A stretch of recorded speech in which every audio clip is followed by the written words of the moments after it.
Hey, this is Sally from ButterBrain. How you doing? I'm well. How are you? I'm fine. Okay, so since a lot of that made cutting room floor, let's start with how did you feel when the Mighty Mighty Bossos called it quits? I was bummed. But aren't they getting back together? I heard rumors. People are always saying rumors. There's a rumor that Husker Du will reunite, but I don't know if that's happening. Bob Mould told me 20 plus years ago, no. So, but that was 20 plus years ago. Right. Yeah. It may just be a rumor, but they might reunite one day. One day somebody's going to call Joe and Dickie and they're going to go. And they'll be like, where did you go? And they'll be like, I'm right here. Let's do it. And they'll be like, what can we do this month for the best? Nobody's going to say no to that. I don't know how much that would be. I'm not the money man. Those people that want them to play again. Right. Right. Right. Okay. Yep. So, how was the tour? The tour was great. It was grueling. It was grueling because we all were sick at the very beginning. Oh wow. So like by the end, I sounded a couple times. I sounded like a teenage boy going through puberty. My voice was cracking. But it was like 80 degrees, and clearly, you know, it's snowing and 26 here right now. So that was nice. True. And anytime we do anything with Angelo, like the shows were fantastic. Playing with your childhood idol is like an insane thing. Like it's still sort of surreal. It's still going. Some people you idolize, they died or they just quit. Right, and the fact that we get to meet any of them and play with them, things like that. Yeah, but we were all sick, but we still made the music, did the thing, made it happen, and it was so fun. And he stayed with us, so we got to like have good time with him and stuff. So, and he's just such a positive, incredible person. Just as a human he's always at like his merch table, getting to know the people. Some people don't do that. And he's so artistic. Like the reason we did it now was because there was a art thing down there, Art Basel, that happens every year. Because normally we go down to Miami area in Florida. We play down there during spring break usually, once a year. That's cool. But this year is our second time down there, and we brought the big guns by bringing him with us, which is awesome. So much fun. And then, this weekend, that was last weekend.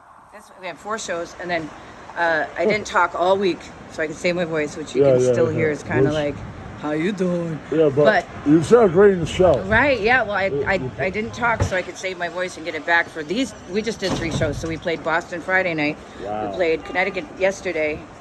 Boston. New York tonight. And then tonight we did, New York City back home, our last show of the year. Wow. Last show of the holiday season. Okay, which is why, if anybody wants to know, I'm wearing my little Ralphie outfit because it's Christmas. Oh yeah, you'll shoot your eye out, kid. Exactly. It's not for Easter. Okay. So what drew you to your instrument? My voice. That made come before. My voice, since preschool, everybody was like, oh, she's gonna be an opera singer when she grows up, and my mom was always like, you're gonna be the next Annie Lennox. But guess it didn't work out. No, it didn't go that way because I ended up having kids very young. But and then I came back to it now that I'm an old lady, which is fine. Well, you don't look that old. But I still sang to my kids. I still did the thing. The only thing that I'm doing now that I didn't do for a very long time was playing the saxophone. Oh, what drew you to that? Well, I started playing oboe in school, and my little sister was playing the saxophone, and then she didn't take to it very well. And then my mom was like, well, do you want the sax? And I was like, yeah. So then I was playing oboe in orchestra, sax and jazz band, and then all the choirs and stuff. But but I ended up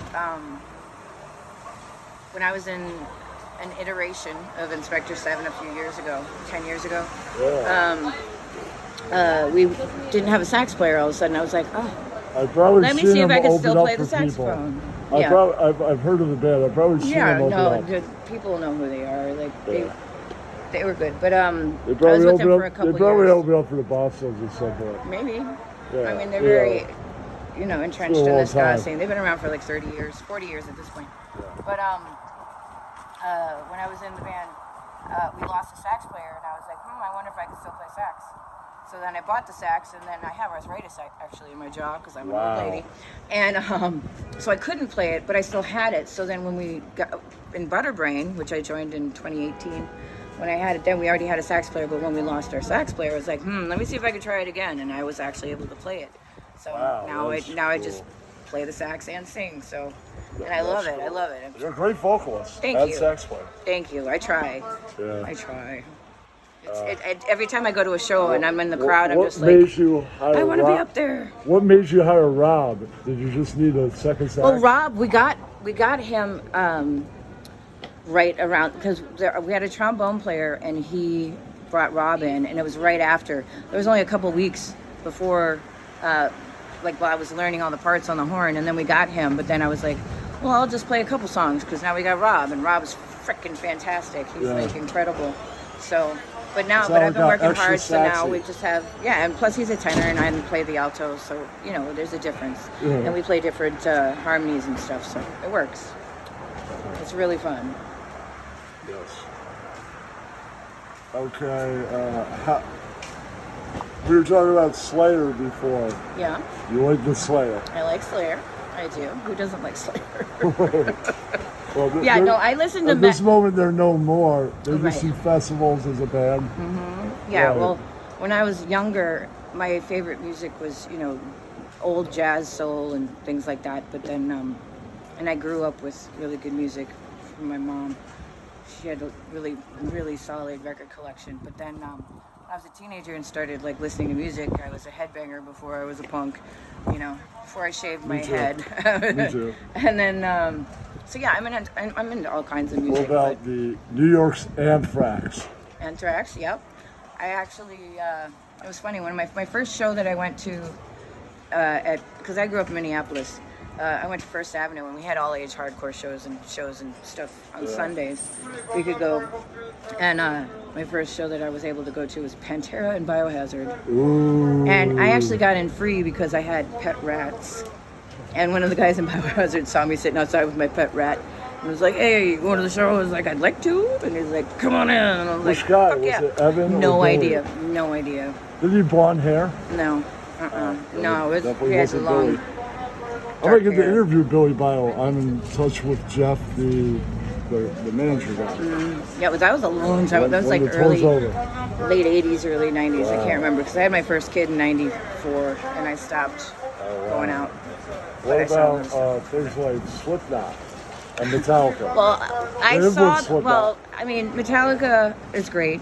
Slipknot, actually, at that point I was like, oh, I was getting older and I was like, that's new shit. And I was being a dumbass. But I used to be a stagehand. So I did Tattoo the Earth tour and Ozfest and Slipknot played. And one of my friends in Minneapolis was like, hey, we know this singer guy or whatever. Corey.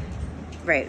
Well, he was saying, Corey you know him, used to hang out. And he's like, go say hi to him. And I was like, okay. I was like, all right. I don't know who's who because they always wear the freaking things. Nice. But so I talked to him and Seven Dust played and Sepultura. Ooh. Fuck yeah. It was great. I love Sepultura. Yeah, I love Sepultura. That's what I clean my house with. The drums. I love the drums. It's a good mix of death, thrash, and new metal. Yep. Good stuff.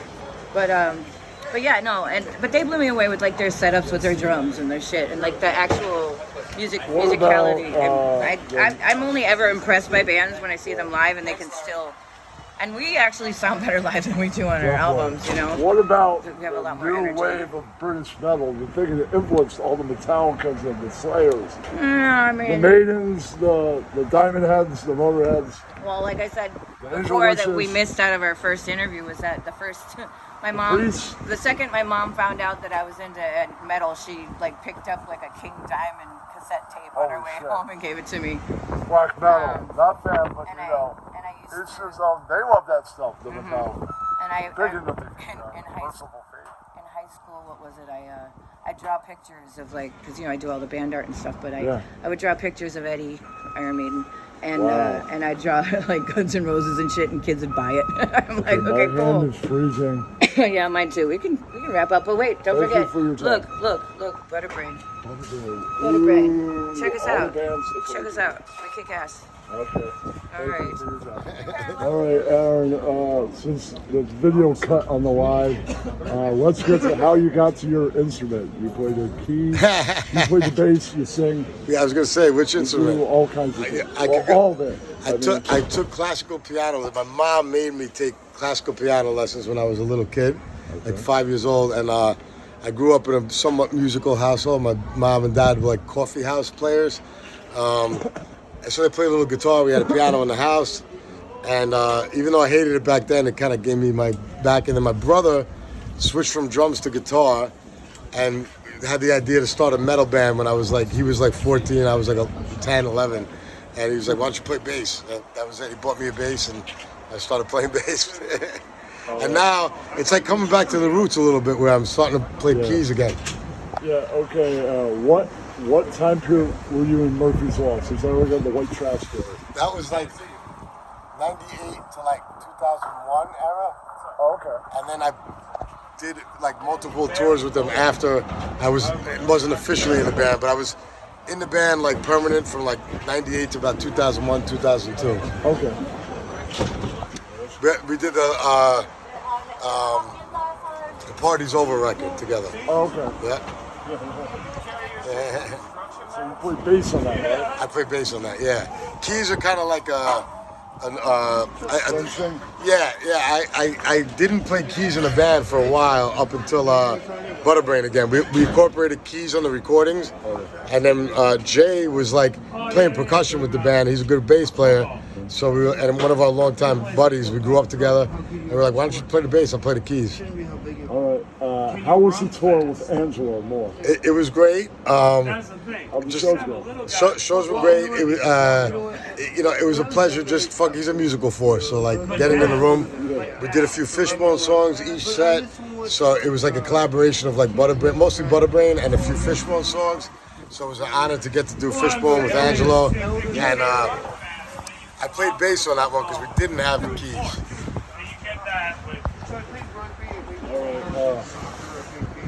How did you feel when the Mighty Mighty Bossos broke up? Although I don't know, don't go down that rabbit hole too much. Like I know of them, but I wasn't like a diehard fan or anything. Okay. I've gotten the pleasure of meeting Dickie Barrett a few times. Ooh. Awesome. So it's most of us. Yeah, awesome guy. 2 or 3 times. I love what they do. He's an awesome guy. He loves his fans. I guess he can love us at distance now. You never know, there could be a reunion in the future. I didn't cry over it. But there could be a reunion in the future, you never know. That's great. Okay, were you ever into stuff like the Misfits and Metallica? I actually was kind of like not into the... when all my metal buddies were into Misfits and Metallica, I was more like an alternative kind of guy. Like, as far as punk, I liked more the heavier shit, like Bad Brains, Cro-Mags, Murphy's Law. Murphy's Law growing up was like my party shit. What about Black Flag and Discharge? Black Flag and Discharge, definitely. Black Flag, definitely. That's more my speed. Misfits and Metallica to me was like a little too straightforward, I guess you could say. What about the new wave of British metal, like Judas Priest, Maiden, Diamond Head, Motorhead? I grew up on that shit. I grew up on that shit. My brother was you guys too, was awesome. My brother was a big metalhead fan. Like we grew up as like metalheads. So I grew up on those records. Van Halen. What about Venom? That's more my speed than like Metallica actually. Well, they were a big influence on Metallica, being in that scene and all that in San Francisco. I actually, for me, I would take Slayer like over Metallica. Oh, I love Slayer. What about Anthrax and Megadeth? I'm one of the guys. I know Anthrax always gets kind of like shitted on in that circle a little bit, but I actually really like that. They kind of brought the hardcore vibe to New York for metal. I would take Anthrax over Metallica for me. Okay, what about Slipknot and Pantera? Things that Metallica influenced. Pantera. Okay, you a fan? Yeah, more than Slipknot. Okay, what about the hair metal bands that all those guys hate? Like the Motley Crue. I'm Motley Crue's first. Kiss. I grew up on that shit. But Motley Crue's first album to me is a masterpiece. Too Fast for Love. I love it. Love it. Yeah. What about Then it went a little too glam for my taste. Yeah, but like Warrants and all that, right? nah, that wasn't really my thing. Cinderella, right? Yeah. A little cheesy, but you know, it's part of the thing. We played in a band White Trash that was kind of lumped into that. That's ButterBrain kind of spawned from White Trash as like a side project from White Trash that we're doing full time now. All right, it's cold out. Thank you for your time. I appreciate it.